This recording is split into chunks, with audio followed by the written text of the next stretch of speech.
কারণ যদি কোনো মানুষ, যদি কোনো জিন, যদি কোনো ইনসান তার আল্লাহর ইবাদতের ভিতরে অন্য কাউকে শরীক করে, অন্য কাউকে অংশীদার করে, তাহলে সেটা আল্লাহ তাআলার সাথে শিরিক হয়ে যায়। আর আল্লাহ তাআলার সাথে শিরিক করা এটা মারাত্মক গুনাহ, চরম পর্যায়ের গুনাহ। যদি কোনো ব্যক্তি আল্লাহ তাআলার সাথে শিরিক করে, তার সম্পর্কে আল্লাহ তাআলা বলেন যে তাকে আল্লাহ তাআলা ক্ষমা করবেন না। সূরা নিসা আয়াত নম্বর 48-এ আল্লাহ তাআলা বলেন, ইন্নাল্লাহা লা ইয়াগফিরু আইয়ুশরাকা বিহি, যে বা যারা আল্লাহ তাআলার সাথে শিরিক করবে আল্লাহ তাআলা তাদেরকে মাফ করবেন না। ঠিক এমনই ভাবে আল্লাহ তাআলা বলেন সূরা নিসার 116 নম্বর আয়াতে আল্লাহ বলেন, ওয়া ইউশরিক বিল্লাহ, যে ব্যক্তি আল্লাহ তাআলার সাথে শিরিক করলো ফাকাদ দাল্লা দালালাম মুবিনা, সে স্পষ্ট পথভ্রষ্ট। তাহলে আয়াত দ্বারা বোঝা গেল যে ইবাদত হবে আল্লাহ তাআলার জন্য, এবং ওই ইবাদতের ভিতরে আল্লাহ তাআলার সাথে অন্য কাউকে শরীক করা যাবে না। আল্লাহ তাআলার ইবাদত রুকু করা, রুকু করার সাথে অন্য কাউকে শরীক করা যাবে না।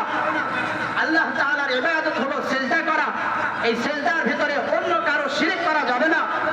আল্লাহর সিজদার ভিতরে অন্য কারো শিরিক করা যাবে না, অংশীদার করা যাবে না। আল্লাহকে সিজদা দেওয়া বাদ দিয়ে অন্য কাউকে সিজদা দেওয়া যাবে না। যদি দেয় তাহলে এর নাম হচ্ছে শিরিক করা। আর যে বা যারা শিরিক করবে তাদের সম্পর্কে আল্লাহ তাআলা কঠোর ঘোষণা করেছেন। সূরা মায়েদা আয়াত নম্বর 72 আল্লাহ তাআলা বলেন, ওয়া ইউশরিক বিল্লাহ, যে ব্যক্তি আল্লাহ তাআলার সাথে শিরিক করবে ফাকাদ হারামাল্লাহু আলাইহিল জান্নাতা, তার জন্য আল্লাহর জান্নাত হারাম হয়ে যাবে। তাহলে যদি আল্লাহর ইবাদতের ভিতরে কেউ শিরিক করে তাহলে তার জন্য জান্নাত হারাম। সূরা কাহাফের সর্বশেষ আয়াতে আল্লাহ তাআলা ঘোষণা করেন 110 নম্বর আয়াত, আল্লাহ তাআলা বলেন যদি আল্লাহর সাক্ষাৎ পেতে হয় তাহলে ভালো কাজ করতে হবে এবং ওয়ালা ইউশরিক বিইবাদাতি রাব্বিহি আহাদা, আল্লাহর ইবাদতের ভিতরে অন্য কারোর আহাদা, অন্য কারোকে অংশীদার করা যাবে না। তাহলে আল্লাহর ইবাদত, রুকু করা আল্লাহর ইবাদত, সুতরাং রুকুর ভিতরে অন্য কাউকে অংশীদার করা যাবে না। সিজদা এটা আল্লাহ তাআলার ইবাদত, সিজদার ভিতরে অন্য কাউকে অংশীদার করা যাবে না। অর্থাৎ সিজদার হক শুধুমাত্র কেবলমাত্র আল্লাহ তাআলার জন্যই অবধারিত। এবার আসুন, আমরা জানি যে সমস্ত আসমান জমিন যা কিছু আছে সবাই কার জন্য সিজদা দেয়? আল্লাহ পাক রব্বুল আলামিন বলেন এই আসমান জমিনে যা কিছু আছে সব আল্লাহ তাআলার জন্যই সিজদা দেয়। সূরা রদ আয়াত নম্বর 15 আল্লাহ ঘোষণা করেন, ওয়ালিল্লাহি ইয়াসজুদু মান ফিস সামাওয়াতি ওয়াল আরদি তাওআন ওয়া কারহা ওয়া যিলালুহুম বিল গুতুবি ওয়াল আসাল, যে আসমান এবং জমিনের ভিতরে যা কিছু আছে সবাই বিনয়ের সাথে আল্লাহ তাআলার সিজদা করে। সবার সিজদা শুধুমাত্র লিল্লাহি, আল্লাহ তাআলার জন্য। অন্য আয়াতে আল্লাহ তাআলা ঘোষণা করেন সূরা নাহাল আয়াত নম্বর 49 আল্লাহ তাআলা বলেন, ওয়ালিল্লাহি ইয়াসজুদু মা ফিস সামাওয়াতি ওয়াল আরদি মিন দাব্বাতিন ওয়াল মালায়েকাতু ওয়া হুম লা ইস্তাকবিরুন, যে আসমান এবং জমিনের ভিতরে যা কিছু আছে, যত জন্তু আছে, জীব আছে এবং যত ফেরেশতা আছে সবার সিজদা লিল্লাহি, শুধুমাত্র আল্লাহ তাআলার জন্যই। আর সিজদা শুধুমাত্র আল্লাহ তাআলার জন্য। আমরা দুইটা আয়াত দ্বারা জানতে পারলাম। আরেকটা আয়াতে আল্লাহ তাআলা ঘোষণা করেন যে তোমরা সিজদা শুধুমাত্র আল্লাহকে দাও। সূরা জিন সূরা নাজম আয়াত নম্বর 62 অর্থাৎ সর্বশেষ আয়াত, আল্লাহ তাআলা বলেন ফাসজুদু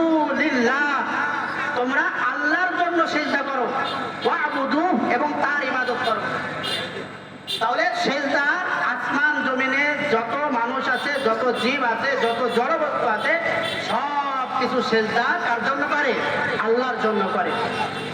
এখান থেকে একটা প্রশ্ন আসতে পারে যে তাহলে যারা শিরিক যুক্ত সেজদা করে তাদের সেজদাও আল্লাহ তাআলার জন্যই হয়, এবং যারা শিরিক মুক্ত সেজদা করে এদের সেজদাও আল্লাহ তাআলার জন্যই হয়। যেহেতু আল্লাহ তাআলা ঘোষণা করেছেন যে আসমান জমিনে যারাই সেজদা করে সব সেজদা আল্লাহর জন্য, তার মানে বোঝা গেল শিরিক যুক্ত সেজদাও আল্লাহর জন্য, শিরিক মুক্ত সেজদাও আল্লাহর জন্য। এটা প্রশ্ন আসতে পারে। এর উত্তর হচ্ছে আল্লাহ তাআলা ঘোষণা করেছেন যে না, সব মানুষের সেজদাই আল্লাহর জন্য হয় না। আল্লাহ তাআলা বলেন সূরা হজ আয়াত নাম্বার 18, আল্লাহ তাআলা ঘোষণা করেন, আলাম তারা আন্নাল্লাহা ইয়াসজুদু লাহু মান ফিস সামাওয়াতি ওয়াল আরদি ওয়াশ শামসু ওয়াল কমারু ওয়াল জিবালু ওয়ান নুজুমু ওয়াশ শাজারু ওয়াদ দাওয়াবু, যে আপনি কি দেখেন না আসমান জমিনে যা কিছু আছে, এবং সূর্য এবং তারা এবং চন্দ্র এবং পাহাড় এবং প্রাণী যা কিছু আছে সবার সেজদা আল্লাহর জন্য। আল্লাহ তাআলা বলেন আর কার? ওয়া কাসীরুম মিনান নাস, এবং অনেক মানুষের সেজদা।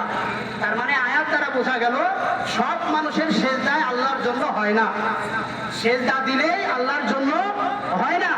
যদি সেজদা দিলেই আল্লাহর জন্য হতো তাহলে আল্লাহ তাআলা এখানে ওয়া কাসীরুম মিনান নাস উল্লেখ করতেন না। তার মানে বোঝা গেল যাদের সেজদা শিরিক মুক্ত হয় এদের সেজদা আল্লাহর জন্য হয়, যাদের সেজদা শিরিক যুক্ত হয় এদের সেজদা আল্লাহর জন্য হয় না।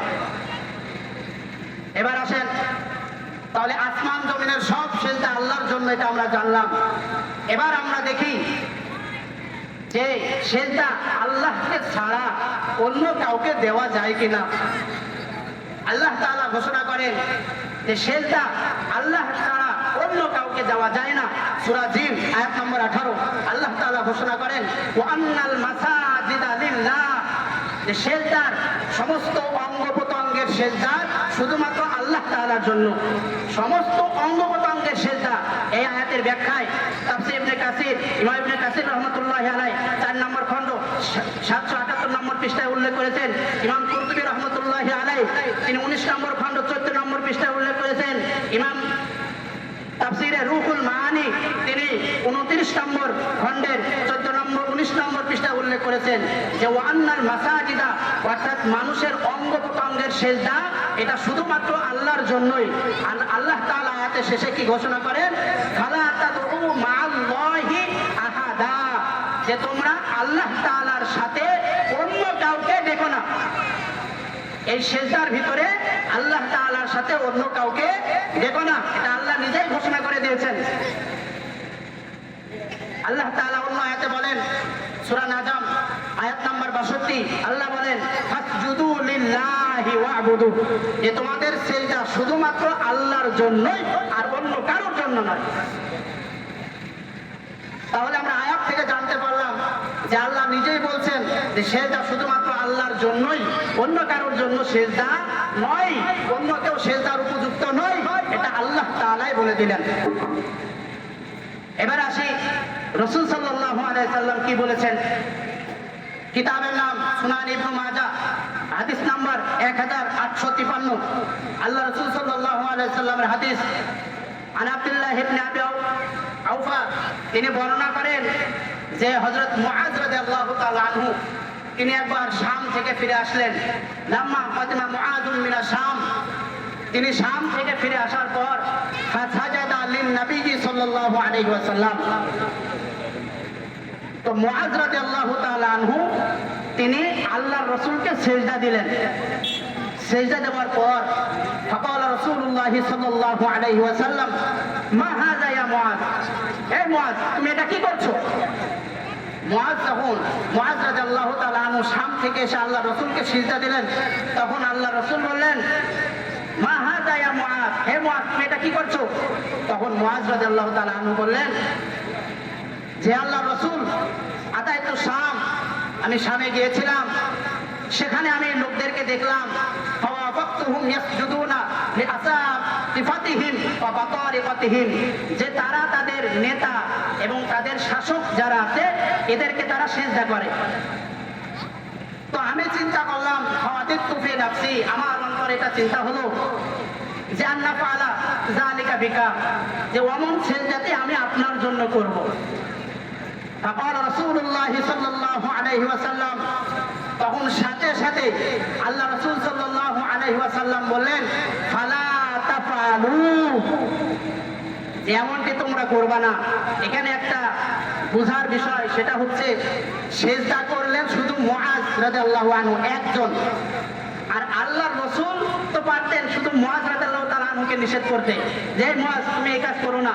কিন্তু আল্লাহ রাসূল সাল্লাল্লাহু আলাইহি সাল্লাম ফালা তাফআলু ওয়াহিদের সিগা, অর্থাৎ এক বচনের সিগা ব্যবহার না করে আল্লাহ রাসূল সাল্লাল্লাহু আলাইহি সাল্লাম বহু বচনের সিগা ব্যবহার করলেন, যে ফালা তাফআলু, অর্থাৎ মুআজ যে আমাকে সিজদা দিয়েছে তোমরা কেউ জানো এই কাজটা আর করবা না।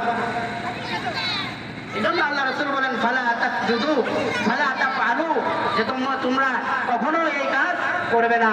তখন আল্লাহ রাসূল বলেন যে যদি আমি সিজদা করার জন্য আল্লাহ তাআলাকে বাদ দিয়ে অনুমতি কাউকে দিতাম, আল্লাহ রাসূল বলেন ফাইন্নী লাউ কুনতু আমিরান আহাদান আইয়াসজুদা লিগায়রিল্লাহ, আল্লাহ তাআলাকে ছাড়া অন্য কাউকে সিজদা করার অনুমতি যদি আমি আল্লাহ রাসূল দিতাম, তাহলে আমারতুল মারআতা আন তাসজুদা লিজাওজিহা, তাহলে আমি স্ত্রীদেরকে তার স্বামীর সিজদা করার অনুমতি দিতাম। তার মানে এই হাদিস দ্বারা বোঝা গেল, এবং এই হাদিসটা সহিহ, সকল ইমাম বলেন হাদিসটা সহিহ। হাদিসটা রেফারেন্স বললাম ইবনে সুনান ইবনে মাজাহ 1853 নম্বর হাদিস। তাহলে হাদিস দ্বারা বোঝা যাচ্ছে যে আল্লাহ তাআলাকে বাদ দিয়ে স্বয়ং রাসূলকেও যদি কেউ সিজদা করে, তাহলে আল্লাহর রাসূল সেই সিজদাকে প্রত্যাখ্যান করলেন। শুধু তাই নয়, এবং আল্লাহর রাসূল সরাসরি নিষেধ করে দিলেন। তাহলে হাদিস দ্বারা বোঝা গেল যে আল্লাহ ছাড়া অন্য কাউকে সিজদা দেওয়া যায় না। এখন রাসূল সাল্লাল্লাহু আলাইহি সাল্লাম নিষেধ করলেন, রাসূলের কথা আমরা কেন মানব? সিজদা দিতে হবে না এটা রাসূল বললেন, আল্লাহ তো আর বলেনি। রাসূলের কথা কেন মানব? রাসূলের কথা কেন মানব? এটা আল্লাহ তাআলা নিজেই বলেছেন। সূরা হাসর আয়াত নম্বর 7 আল্লাহ তাআলা বলেন, মা আতাকুমুর রাসূলু ফাখুযু, রাসূল যেটা নিয়ে আসেন ফাখুযুহু, সেটা তোমরা আঁকড়ে ধরো, গ্রহণ করো। ওয়া মা নাহাকুম, এবং রাসূল যেটাকে নিষেধ করে ফান্তাহু, সেটাকে তোমরা বর্জন করো। তাহলে আল্লাহ ঘোষণা দিলেন রাসূল যেটা নিয়ে আসে সেটা গ্রহণ করো, রাসূল যেটা নিষেধ করে সেটাকে তোমরা কি করো? বর্জন করো। আল্লাহ রাসূল সাল্লাল্লাহু আলাইহি সাল্লাম, বুখারীর হাদিস, আল্লাহ রাসূল সাল্লাল্লাহু আলাইহি সাল্লাম বলেন, বুখারী 7280 নম্বর হাদিস, عن ابي هريره رضي الله تعالى عنه قال, আবু হুরায়রা রাদিয়াল্লাহু তাআলা আনহু থেকে বর্ণিত, রাসূল সাল্লাল্লাহু আলাইহি সাল্লাম বলেন, কুল্লু উম্মতি ইয়াদখুলুনাল জান্নাতা ইল্লা মান আবা, যে আমার সমস্ত উম্মতের মধ্যে সবাই জান্নাতে যাবে, তবে ওই ব্যক্তি যাবে না যে অস্বীকার করে। সাহাবাদের প্রশ্ন, অস্বীকার করা সে আবার কি? ক্বালু ইয়া রাসূলুল্লাহ ওয়া মান আবা, সাহাবারা জিজ্ঞাসা করলেন, ইয়া রাসূলুল্লাহ অস্বীকার সে আবার কি? তখন আল্লাহ রাসূল বললেন, মান আতাআনি দাখালাল জান্নাহ, যে আমার আনুগত্য করবে সে জান্নাতে প্রবেশ করবে। ওয়া মান আসানি, আর যে আমার অবাধ্য হবে ফাকাদ আবা, ওটাই হচ্ছে অস্বীকার করা। তাহলে আল্লাহ রাসূল বললেন যে মান আতাআনি, যে আমার আনুগত্য করবে সে জান্নাতে যাবে। এখন প্রশ্ন, আল্লাহ কি আনুগত্যের ব্যাপারে কিছু বলেছেন? হ্যাঁ, আল্লাহ তাআলা বলেছেন, সূরা নিসা 80 নম্বর আয়াতে আল্লাহ তাআলা ঘোষণা করেন, মাই ইউতিউর রাসূলা, যে ব্যক্তি আল্লাহর রাসূলের আনুগত্য করবে ফাকাদ আতা আল্লাহ, সে আল্লাহরই আনুগত্য করলো। তাহলে হাদিসে আল্লাহ রাসূল বলেন যে আমার আনুগত্য করো, আল্লাহ রাসূল বললেন যে আল্লাহ রাসূলের আনুগত্য করলো সে আল্লাহরই আনুগত্য করলো। এবার হাদিসের অংশে রাসূল সাল্লাল্লাহু আলাইহি ওয়াসাল্লাম বলেন, ওয়া মান আসানি ফাকাদ আবা, আর যে আমাকে অস্বীকার করলো সে হচ্ছে জাহান্নামে যাবে। সে কোথায় যাবে? জাহান্নামে যাবে। তো এখন প্রশ্ন যে আল্লাহ তাআলা কি এরকম কথা কোথাও বলেছেন? হ্যাঁ, আল্লাহ তাআলা বলেছেন। আল্লাহ পাক রব্বুল আলামিন ঘোষণা করেন সূরা নিসা 36 নম্বর সূরা আহজাবে 36 নম্বর আয়াত আল্লাহ বলেন, ওয়া মান ইয়াসিল্লাহা ওয়া রাসূলাহু, যে ব্যক্তি আল্লাহ এবং আল্লাহর রাসূলের অবাধ্য হয়। আল্লাহ রাসূল হাদিসে বললেন, মান আসানি, যে আমার অবাধ্য হয়। আর আল্লাহ বললেন, ওয়া মান ইয়াসিল্লাহা ওয়া রাসূলাহু, যে আল্লাহ এবং আল্লাহর রাসূলের অবাধ্য হয়। আল্লাহ তাআলা বলেন, ফাকাদ দাল্লা দালালাম মুবিনা, সে পথভ্রষ্ট না, বরং সে স্পষ্ট পথভ্রষ্ট। তাহলে আমরা আয়াত দ্বারা, হাদিস দ্বারা বুঝতে পারি যে রাসূল বলেছেন সেজদা কাউকে দেওয়া যাবে না, আল্লাহ বলেছে আমি ছাড়া সেজদা কাউকে দেওয়া যাবে না। সুতরাং সেজদা কাউকে দেওয়া যাবে না এক আল্লাহ তাআলা ব্যতীত। সুতরাং আল্লাহ তাআলা ব্যতীত অন্য কাউকে সেজদা দেওয়া যাবে না। অনেকেই বলেন যে আল্লাহ পাক রব্বুল আলামিন আদম আলাইহিস সালাতু ওয়াস সালামকে বলেছেন, সেজদা করতে বলেছেন। তো হাওয়া আলাইহিস সালাতু ওয়াস সালামও আল্লাহ তাআলার আদেশে হযরত আদমকে সেজদা করেছিল, অনেকেই বলে থাকেন। অথচ হাওয়া আলাইহিস সালাতু ওয়াস সালাম যে আদম আলাইহিস সালাতু ওয়াস সালামকে সেজদা করেছে, এটা তো অনেক পরের কথা। হাওয়া আলাইহিস সালাতু ওয়াস সালামের সৃষ্টি কখন, এটা নিয়েই অনেক মতনৈক্য আছে। তাফসীর ইবনে কাসির 398 নম্বর পৃষ্ঠা, বাংলা যেটা ছেপেছে, সেখানে 398 নম্বর পৃষ্ঠায় বর্ণনা করেছেন মুহাম্মদ ইবনে ইসহাক রাহমাতুল্লাহ আলাইহি, ওনার বর্ণনা যে হাওয়া আলাইহিস সালাতু ওয়াস সালামের সৃষ্টির দুইটা মত পাওয়া যায়। এক নম্বর মত হচ্ছে হয়তোবা জান্নাতে সৃষ্টি করেছেন, আর দুই নম্বর মত যেটা, সেটা হচ্ছে শয়তানকে যখন আল্লাহ তাআলা বললেন সূরা সাদ আয়াত নম্বর 77 এবং 78, যে ক্বালা ফাখরুজ মিনহা ফাইন্নাকা রাজিম, যে তুমি বিতাড়িত, তুমি এখান থেকে বের হয়ে যাও। ওয়া ইন্না আলাইকা লানাতি ইলা ইয়াউমিদ্দিন, এবং কিয়ামত পর্যন্ত আমার লানত তোমার উপরে থাকবে। তো ইবনে কাসির রাহমাতুল্লাহ আলাইহি বলেন যে শয়তানকে এই অভিশাপ দেওয়ার পর আল্লাহ তাআলা হযরত আদম আলাইহিস সালাতু ওয়াস সালামকে নিদ্রা দিলেন, ঘুম দিয়ে দিলেন। ঘুমের ভিতরেই আল্লাহ তাআলা হযরত আদম আলাইহিস সালাতু ওয়াস সালামের মাথার হাত থেকে হযরত হাওয়া আলাইহিস সালাতু ওয়াস সালামকে সৃষ্টি করলেন। তাহলে এখানে স্পষ্ট হয়ে গেল যে হাওয়া আলাইহিস সালাতু ওয়াস সালামের সৃষ্টি হচ্ছে ইবলিসের বিতাড়িত করার পর, আর ইবলিস বিতাড়িত হয়েছে আদমকে সেজদা না করার কারণে। তার মানে এটা স্পষ্ট যে হাওয়া আলাইহিস সালাতু, যখন ইবলিস যখন আদমকে সেজদা করে নাই, তখনও হাওয়া আলাইহিস সালামের অস্তিত্বই ছিল না। তার মানে যখন হাওয়া আলাইহিস সালামের যদি অস্তিত্বই না থাকে, তাহলে কেমনে হাওয়া আলাইহিস সালাম আদমের সেজদা করলেন? তার মানে এটা স্পষ্ট যে হাওয়া আলাইহিস সালাম আদমের সেজদা করেনি। তো সম্মানিত উপস্থিতি, আমরা আয়াত এবং হাদিস দ্বারা এটা জানতে পারলাম যে সেজদার হক শুধুমাত্র আল্লাহ তাআলার জন্য, এবং আল্লাহ তাআলা ছাড়া অন্য কাউকে সেজদা দেওয়া যাবে না। সর্বশেষ কথা হলো, আমাদের ইসলাম ধর্ম এমন একটা ধর্ম যেটা পূর্বে সমস্ত ধর্মকে রহিত করে দিয়েছে। আদম আলাইহিস সালাতু ওয়াস সালাম ইবলিসের সেজদা অস্বীকার করা, ইউসুফ আলাইহিস সালামের ভাইরা ইন্নী রাআইতু 11 কাওকাবা ওয়া শামস ওয়াল কমারা রাআইতুহুম লি সাজিদিন, এই আয়াত, এই হুকুম তো তিনার নবীদের হুকুম ছিল এক। আর ইসলাম ধর্ম আসার পর আল্লাহ তাআলা বলেন যে ইসলাম ধর্ম আসার পর সূরা আলে ইমরান আয়াত নাম্বার 85, আল্লাহ বলেন ওয়া মান ইয়াবতাগি গায়রাল ইসলামি দীনান, যে ইসলাম ছাড়া যে বা যারা ইসলাম ছাড়া অন্য কিছুকে ধর্ম হিসাবে গ্রহণ করবে, যেটা ইসলামে নেই সেটাকে গ্রহণ করবে, যেটা ইসলামে বর্ণিত নেই সেটাকে মানবে, আল্লাহ তাআলা বলেন ফালা ইউকবালা মিনহু, সেটাকে কবুল করা হবে না, সেটা গ্রহণ করা হবে না, সেটা বর্জনীয়, সেটা নিষিদ্ধ। সুতরাং আমরা আয়াত হাদিস দ্বারা জানতে পারলাম সিজদার হক শুধুমাত্র আল্লাহর জন্য, অন্য কারো সিজদা করা যাবে না। আল্লাহ পাক রব্বুল আলামিন আমাদের সবাইকে সিজদা শুধুমাত্র আল্লাহকে করার তৌফিক দান করুন, এবং আমাদের সঠিক বুঝ আল্লাহ তাআলা দান করুন। আমিন। ওয়া আখিরু দাওয়ানা আলহামদুলিল্লাহি রাব্বিল আলামিন।